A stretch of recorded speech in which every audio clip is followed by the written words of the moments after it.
Let's talk more now about President Trump's war on what he calls fake news and his idea today of eliminating anonymous sources from reporting. Fox News media analyst and host of Fox's MediaBuzz, Howard Kurtz, has that part of the story. President Trump went beyond his charge of fake news today to accuse media organizations of publishing outright fiction when they quote anonymous sources. Because they have no sources, they just make them up when there are none.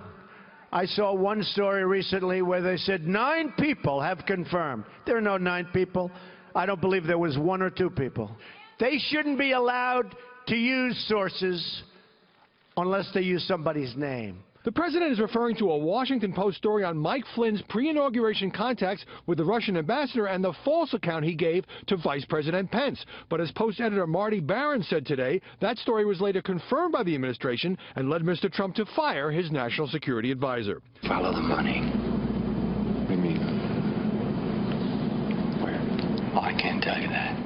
The Post showed during the Watergate scandal that unnamed sources, whose jobs would be at risk if they spoke publicly, are crucial to investigative reporting. Still, New York Times editor Dean Baquet has ordered his staff to reduce their use because they skew stories or can be wrong. But Trump's top officials regularly speak as unnamed sources. Just this morning, a senior administration official briefed reporters on Reince Priebus's contacts with the FBI on news stories involving Russia. That person, under the ground rules, can't be identified.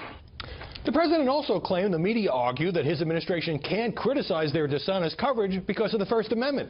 I'm not aware of anyone saying they don't have a constitutional right to push back, and let's face it, his media bashing generates plenty of coverage. So let's come back to that news with some media organizations being excluded from Sean Spicer's White House gaggle.